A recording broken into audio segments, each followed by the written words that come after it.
Halo, selamat datang. Selamat menikmati konten ini, jangan lupa berlangganan dan aktifkan notifikasi. Dulu Janice Holloway memandang Bruce dengan penuh kasih sayang. Bruce adalah pria yang baik dan tak seorang pun bisa menyangkalnya.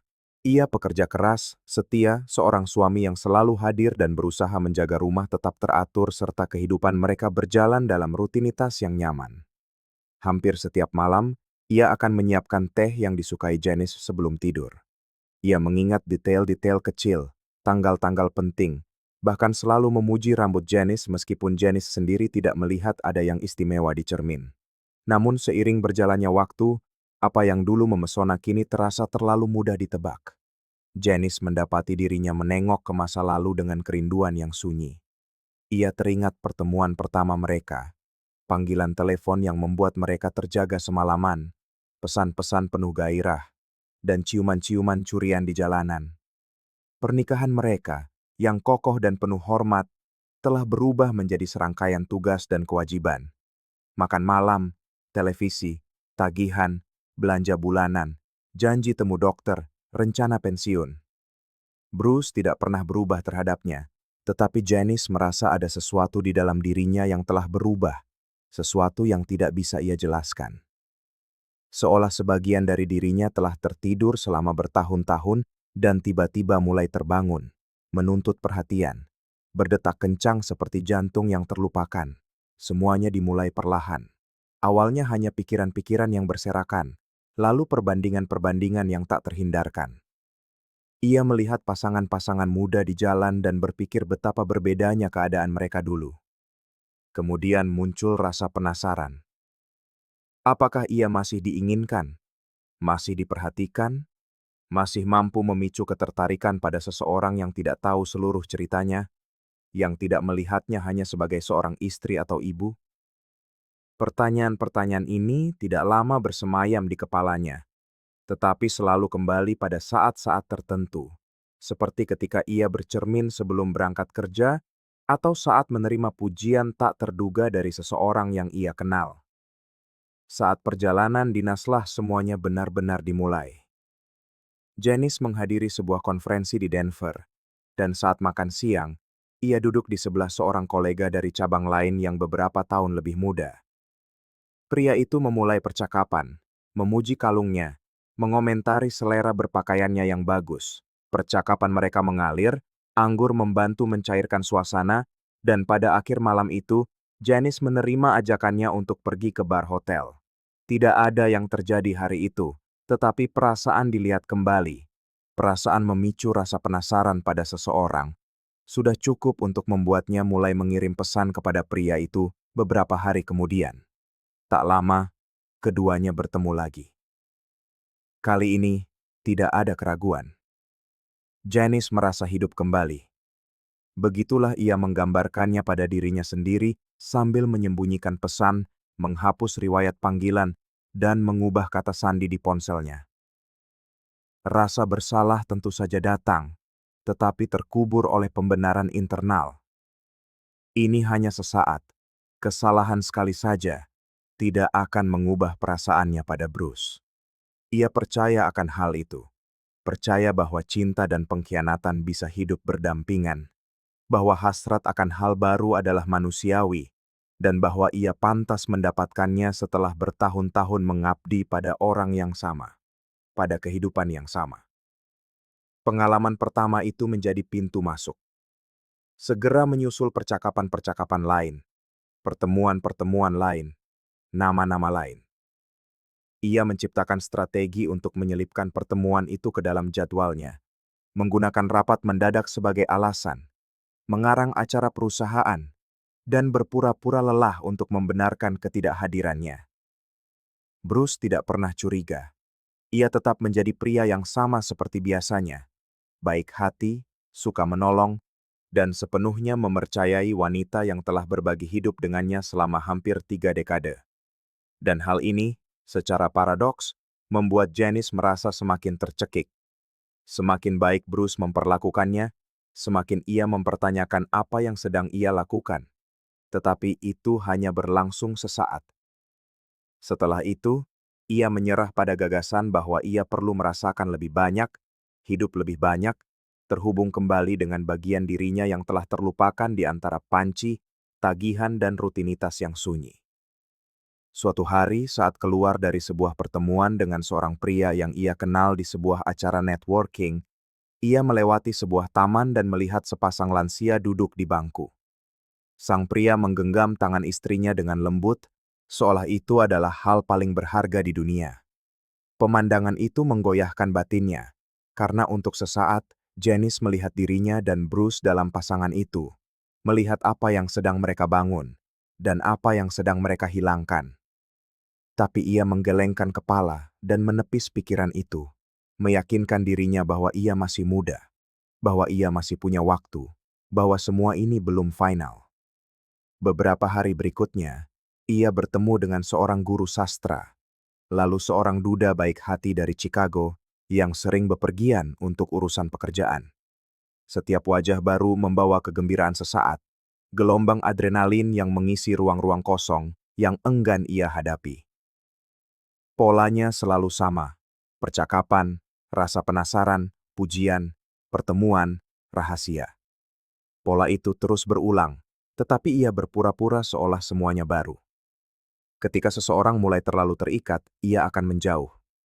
Permainan ini hanya berhasil selama hubungannya ringan, tidak melibatkan tuntutan, dan mempertahankan ilusi kebebasan tanpa konsekuensi.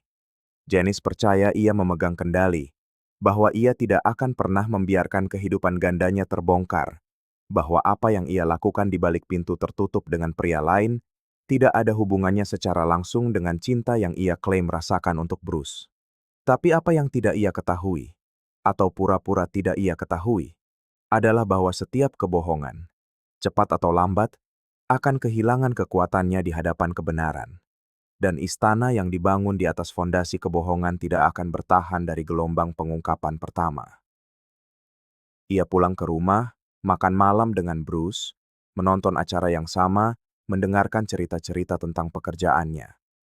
Ia bahkan membantunya memilih hadiah untuk adik iparnya, tertawa ketika Bruce menghanguskan nasi saat mencoba memasak makan malam kejutan. Di luar, ia adalah istri yang sempurna. Di dalam, ia adalah seorang aktris kelelahan yang memainkan peran yang tak lagi masuk akal, tetapi ia terus melanjutkannya seolah takdir tidak akan pernah menuntut bayaran.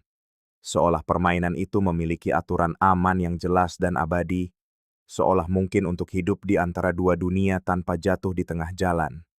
Dan ia akan terus seperti itu tanpa batas waktu, sampai seseorang mengamatinya terlalu dekat, sampai sepatah kata terucap dari mulut yang salah, sampai sebuah detail, sekecil apapun, membuka pintu menuju rahasia itu. Dan kehidupan Janice yang ia kenal pun berakhir. Pagi itu, Bruce tiba di kantor dengan pikiran bahwa hari ini akan menjadi hari biasa lainnya. Rapat terjadwal, tumpukan spreadsheet, dan kopi pahit yang sama dari mesin. Ia adalah manajer sebuah tim kecil di sebuah perusahaan asuransi, dan meskipun rutinitasnya sibuk, ia menyukai pekerjaannya. Ia selalu berusaha menjaga suasana tetap ringan dengan para karyawannya, dan jika ada waktu, ia akan mengobrol dengan anak-anak muda untuk memberi mereka semangat. Ia dihormati di sana, baik karena kompetensinya maupun karena sikapnya. Ia adalah tipe atasan yang ingat nama istri anak magang, menanyakan bagaimana kuliah mereka, dan menawarkan bantuan jika seseorang tampak murung. Pada hari itu, Bruce sedang duduk bersama salah satu anak magang terbaru di timnya, seorang pemuda bernama Dylan yang berusia awal 20-an, sedikit pemalu tetapi pekerja keras. Itu hanya obrolan singkat, jenis obrolan yang terjadi di sela-sela waktu minum kopi. Bruce bertanya bagaimana ia beradaptasi, apakah ia butuh bimbingan, dan di tengah percakapan, ia melontarkan kalimat sederhana tanpa maksud apa-apa, "Istriku juga bekerja di bidang event, sering bepergian. Kami sudah menikah selama 25 tahun. Percaya kan?" Dylan tertawa canggung, membuang muka, dan mencoba mengalihkan pembicaraan. Hal itu menarik perhatian Bruce, yang dengan wajar bertanya apakah Dylan sedang menjalin hubungan. Saat itulah pemuda itu mengatakan sesuatu yang tidak akan pernah dilupakan oleh Bruce. Dylan ragu-ragu, tetapi kemudian berkata dengan nada pengakuan, "Saya pernah pacaran dengan wanita bersuami, tapi itu sudah lama. Rumit sekali. Katanya suaminya terlalu sibuk, agak dingin. Dia ingin merasa hidup kembali." Bruce mengerutkan kening, merasa aneh tapi tidak curiga. Lalu Dylan menambahkan, seolah-olah hanya komentar sambil lalu, bahwa wanita itu berusia di atas 50 tahun. Namanya Janice, dan ia bekerja sebagai penyelenggara acara perusahaan. Bruce membeku. Arus listrik seolah menjalari dadanya. Itu bisa saja kebetulan, tentu saja. Tetapi nama, profesi, deskripsinya mustahil untuk diabaikan. Ia menatap Dylan tanpa bereaksi. Dylan tidak menyadari keseriusan dari apa yang baru saja ia katakan. Melanjutkan, dia menyenangkan, elegan, penuh percaya diri, tapi tiba-tiba menghilang. Mungkin suaminya tahu, atau dia sudah bosan. Bruce menjaga wajahnya tetap tenang, menelan ludah, dan mengakhiri percakapan. Ia berdiri, mengatakan harus menyelesaikan sesuatu yang mendesak, dan meninggalkan ruangan dengan jantung berdebar kencang. Pernyataan itu terdengar sangat nyata, dan potongan-potongan teka-teki itu menyatu dengan presisi yang kejam. Rasanya seperti cermin jatuh ke lantai, dan setiap pecahannya menunjuk ke sepotong kehidupannya yang sedang hancur tanpa peringatan. Di dalam mobil dalam perjalanan pulang, Bruce mencoba meyakinkan dirinya bahwa ini hanya salah paham. Mungkin Dylan salah menyebut nama. Mungkin ia mengarang cerita. Tapi jauh di lubuk hatinya, ia sudah tahu. Ia mulai mengingat situasi-situasi yang sebelumnya tampak normal, kini memiliki makna baru. Perjalanan dinas mendadak, rapat yang terasa terlalu lama, perubahan suasana hati yang tiba-tiba, alasan-alasan yang Janice berikan untuk menghindari acara keluarga. Ia begitu percaya sehingga tidak pernah mempertanyakan apapun. Sekarang, kepercayaannya berubah menjadi keraguan yang mencekik. Ketika sampai di rumah, Bruce masuk dan memanggil Janice. Janice ada di kamar, sedang memainkan ponselnya. Saat melihat Bruce, ia tersenyum dan berkata bahwa ia berpikir untuk memesan makanan nanti. Bruce menatapnya seolah sedang melihat orang lain. Ia bertanya langsung, "Ada sesuatu yang perlu kamu katakan padaku?" Janice tersenyum tipis, mengira itu lelucon. Bruce mengulangi pertanyaan itu dengan lebih serius. Janice menjawab bahwa ia tidak tahu apa yang Bruce bicarakan. Saat itulah Bruce menyebut nama Dylan. Ia berkata bahwa ia telah berbicara dengannya, bahwa ia mendengar apa yang Dylan ceritakan, bahwa Dylan menjelaskan semuanya secara detail. Senyum Janice lenyap. Ia terdiam selama beberapa detik, mencoba mengalihkan pembicaraan, mengatakan ia tidak tahu siapa Dylan, bahwa Dylan pasti salah orang. Bruce hanya menatapnya. Ia tidak berteriak, tidak membuat keributan, tetapi ada sesuatu di matanya yang terasa begitu berat. Janice menyadari bahwa berbohong tidak ada gunanya, menundukkan kepala dan mengaku, tidak semuanya sekaligus, tetapi sepotong demi sepotong, seolah mencoba mengukur kerusakannya. Ia bilang ia sedang bingung selama beberapa waktu, merasa tidak terlihat, bahwa ia butuh sesuatu yang berbeda. Bruce mendengarkan setiap kata tanpa menyela. Ketika Janice selesai, ia hanya bertanya satu hal. "Hanya pria itu saja?" Janice ragu-ragu, menarik napas dalam-dalam, dan berkata, "Tidak." Kata itu terdengar seperti peluru di dadanya. Janice berbicara tentang yang lain secara samar, seolah ingin meremehkan, tetapi Bruce tidak lagi menyerap detailnya. Yang paling menyakitkan adalah cara Janice berbicara, mencoba membenarkannya seolah itu adalah bagian dari proses yang tak terhindarkan, seolah semua yang mereka jalani bersama telah usang secara alami, seolah Bruce bersalah karena telah menjadi terlalu konstan, terlalu hadir, terlalu mudah ditebak. Ia mendengarkan semuanya dalam diam, lalu bangkit dan pergi ke kamar tamu, menutup pintu. Ia menghabiskan malam di sana, berbaring, menatap langit-langit. Ia memikirkan setiap ulang tahun yang mereka rayakan, perjalanan yang mereka lakukan, janji-janji yang mereka ucapkan. Ia memikirkan pesan-pesan yang ia tulis untuk Janice, catatan-catatan cinta yang ia tinggalkan di sekitar rumah. Ia memikirkan pernikahan mereka seperti seseorang yang memikirkan film lama, film yang berakhir tanpa peringatan, dengan layar yang tiba-tiba menjadi hitam. Keesokan paginya, ia mengemasi beberapa pakaian, mengambil dokumen-dokumennya, dan meninggalkan rumah tanpa mengucapkan sepatah kata pun. Pengkhianatan yang tersembunyi selama berbulan-bulan itu kini menjadi jeritan yang menggema di setiap sudut rumah. Bruce tidak punya rencana, tidak tahu di mana ia akan tinggal, apa yang akan ia lakukan selanjutnya. Ia hanya tahu ia tidak bisa tinggal di sana. Rumah yang pernah melambangkan stabilitas itu kini menjadi panggung mimpi buruk. Setiap sudutnya menyimpan terlalu banyak kenangan, dan ia harus pergi sebelum beban itu menindihnya sepenuhnya. Sambil mengemudi tanpa tujuan, ia merasakan rasa pahit kekecewaan. Ia telah memberikan seluruh hidupnya kepada seseorang yang, pada suatu titik, berhenti melihatnya. Dan yang terburuk, ia bahkan tidak menyadari kapan itu terjadi.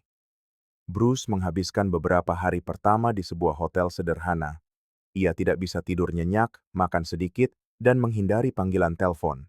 Ia masih mencoba menata kembali di benaknya semua yang telah ia dengar dan lihat, tetapi kenangan-kenangan itu menyerbu pikirannya secara acak. Janice telah menghancurkan sesuatu di dalam dirinya yang ia tidak tahu bagaimana cara memperbaikinya. Meskipun begitu, ia tetap menjaga ketenangannya. Ia mengumpulkan dokumen-dokumen, menghubungi seorang pengacara yang direkomendasikan oleh rekan kerjanya, dan mengumumkan bahwa ia akan mengajukan gugatan cerai. Ia tidak mengirim pesan dramatis atau menulis surat. Ia terluka, tetapi bertekad. Apa yang pernah ada di antara mereka telah berakhir, dan ia ingin keluar dari situasi ini dengan harga diri, meskipun di dalam hatinya ia hancur berkeping-keping. Sementara itu, Janice tampak tidak tahu harus berbuat apa dengan kebisuan Bruce. Ia mengirim beberapa pesan menanyakan apakah Bruce baik-baik saja, mengatakan ia ingin bicara. Ia mencoba membenarkan tindakannya sekali lagi, menyatakan bahwa ia masih mencintai Bruce, bahwa ia merasa tersesat, bahwa semua itu terjadi tanpa disengaja. Bruce tidak menjawab.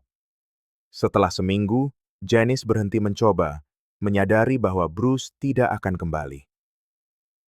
Anak-anak mereka, Amanda dan Charles, mengetahui beberapa hari kemudian. Amanda tinggal bersama tunangannya di kota lain, dan Charles masih berbagi apartemen dengan dua teman di dekat kampusnya. Bruce lebih suka memberitahu mereka secara langsung, tetapi karena Janice menyinggungnya kepada Amanda saat menelepon, berita itu sampai kepada mereka melalui telepon. Amanda terkejut. Ia selalu berpikir orang tuanya memiliki pernikahan yang akan bertahan selamanya. Ia mencoba memahami apa yang terjadi, tetapi Janice tidak menceritakan semuanya. Ia hanya mengatakan bahwa mereka sedang melewati fase sulit dan ayahnya butuh waktu. Amanda kemudian menelepon Bruce, dan meskipun ia merasa sakit membicarakan masalah itu, Bruce jujur. Ia memberitahunya bahwa Janice telah terlibat dengan orang lain dan bahwa, betapapun sakitnya, ia tidak bisa melanjutkan pernikahan itu. Charles bereaksi lebih dingin. Ia selalu lebih introspektif dan jeli.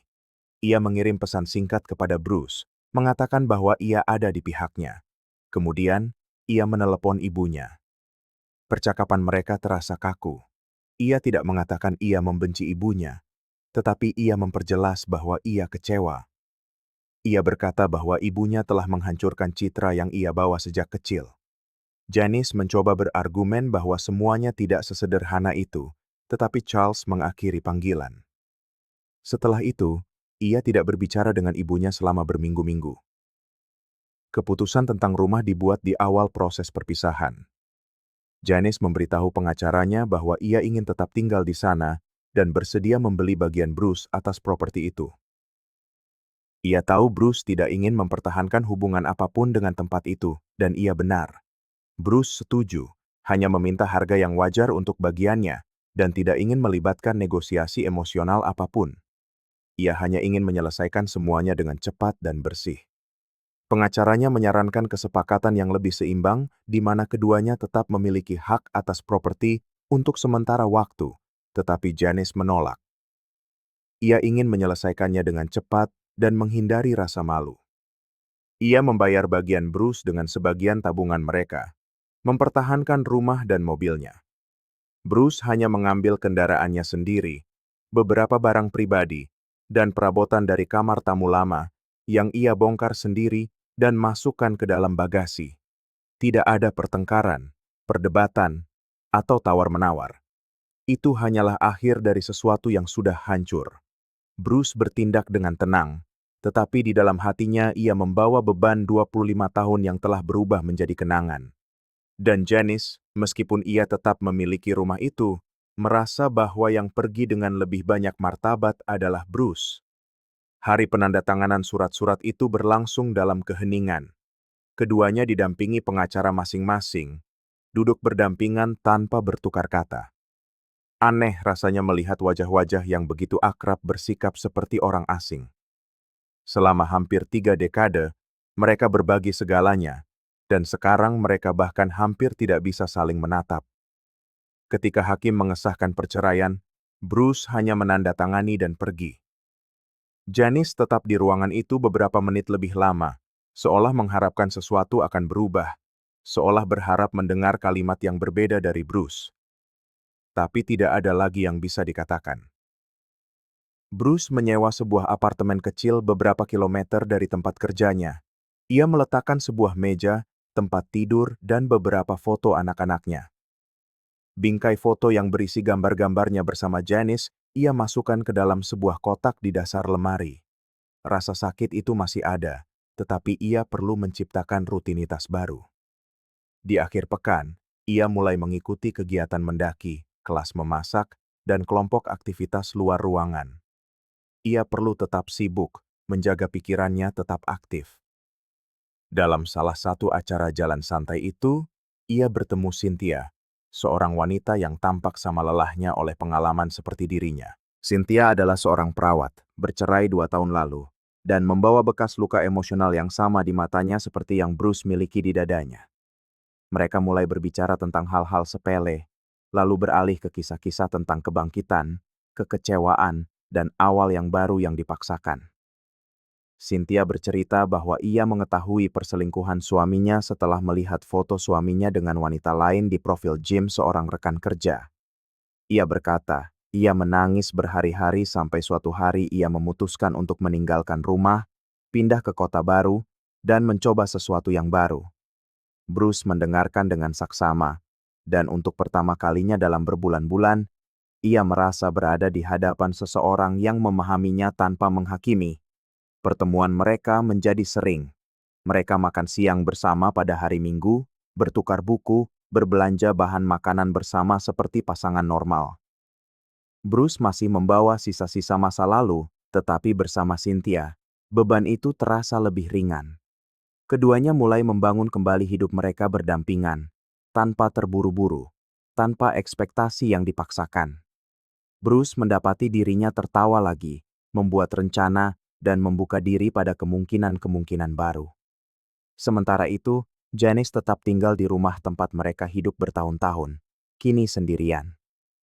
Anak-anaknya jarang mengunjunginya. Ia merenovasi beberapa ruangan, mencoba memindahkan perabotan, membeli tirai baru, seolah perubahan eksternal bisa mengisi kekosongan batinnya. Ia sempat berkencan dengan 2 pria yang ia temui di aplikasi, tetapi pertemuan itu terasa dangkal. Tidak ada yang tahu ceritanya.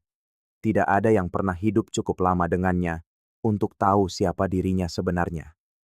Dan jauh di lubuk hati, ketiadaan hubungan mendalam dengan seseorang ini mulai terasa lebih berat dari yang ia bayangkan. Semua yang dulu ia anggap sebagai penemuan kembali diri dengan menyerah pada keputusan impulsif kini, tampak seperti jejak pilihan yang membingungkan.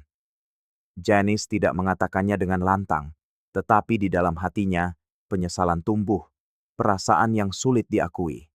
Seolah-olah ia telah memecahkan sesuatu yang sangat rapuh dengan tangannya sendiri, dan sekarang ia mengamati pecahan-pecahan itu berserakan, tidak mampu menyatukannya kembali. Dan setiap kebisuan dari anak-anaknya, setiap pesan dingin, setiap pesan dari Bruce yang diabaikan, memperkuat apa yang coba ia sangkal. Ia telah menghancurkan rumahnya sendiri demi sesuatu yang bahkan tidak bertahan lama.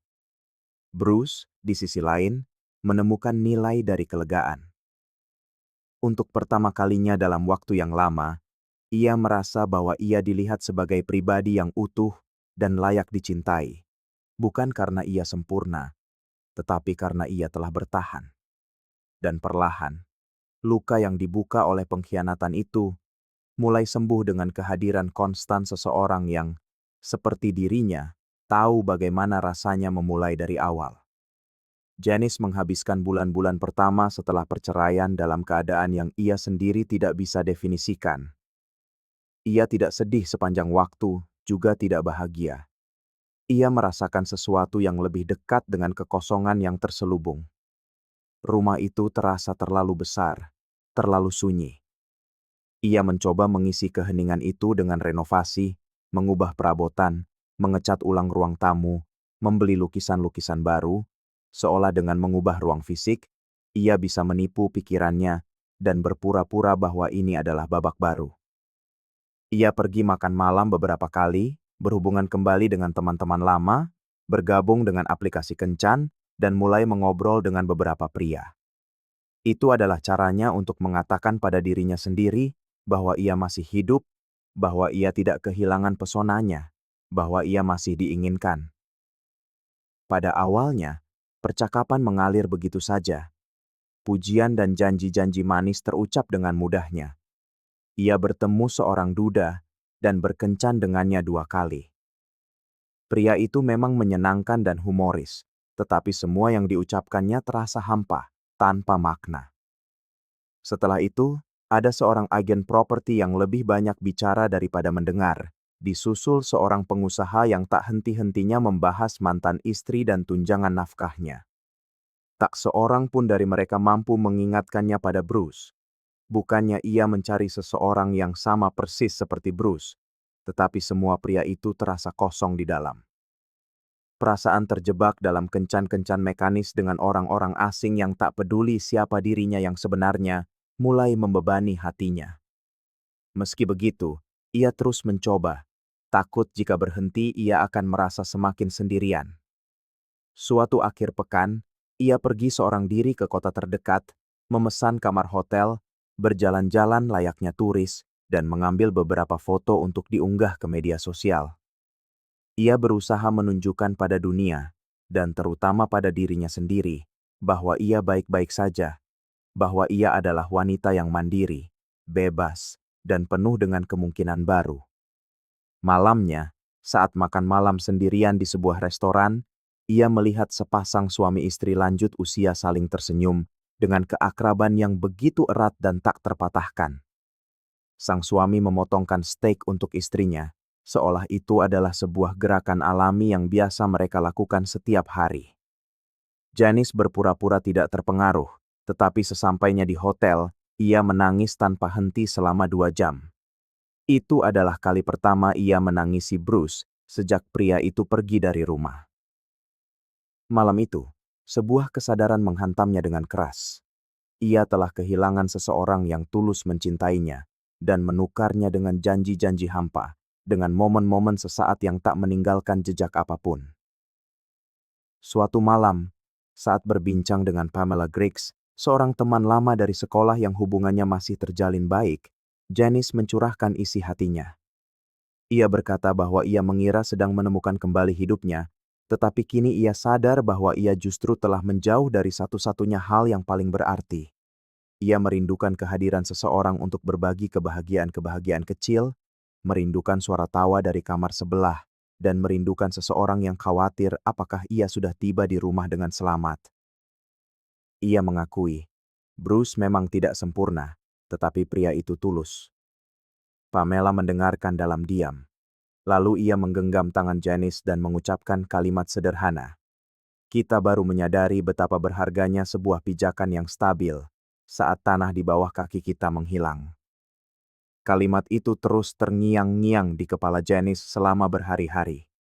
Perlahan, kencan-kencannya dengan pria-pria asing mulai berkurang. Gairah di awal kini telah berganti menjadi kelelahan emosional. Ia mulai jarang keluar, tak lagi mencari-cari alasan untuk dirinya sendiri. Rasa malu mulai menyelimutinya saat teringat beberapa pesan yang pernah ia kirim, atau perilaku-perilaku yang dulu terasa begitu membebaskan. Ia mulai merenungkan waktu yang telah ia sia-siakan untuk mencari sesuatu yang sebenarnya sudah ia miliki di rumah. Lalu datanglah sebuah pemikiran yang jauh lebih menyakitkan. Bruce pergi dengan membawa luka, tetapi ia tetap menjaga harga dirinya. Sementara Janice, ia mendapatkan rumah, mobil, dan rasa bersalah. Itu bukanlah sebuah pertukaran yang adil. 3 tahun setelah perpisahan mereka, Janice sedang berbelanja di sebuah apotek ketika sesuatu yang tak terduga terjadi. Saat tangannya meraih obat di rak, ia menoleh ke samping dan melihat Bruce. Pria itu bersama seorang wanita anggun dan seorang gadis kecil di pangkuannya yang tertawa riang. Wanita itu adalah Cynthia, istri barunya. Dan anak kecil itu adalah cucunya, yang sering Bruce bantu asuh. Keduanya tampak begitu damai dan tanpa beban, seolah kehidupan telah berputar dan akhirnya menempatkan mereka di tempat yang semestinya. Secara naluriah, Janice bersembunyi di balik rak, berusaha mengendalikan detak jantungnya yang menggila.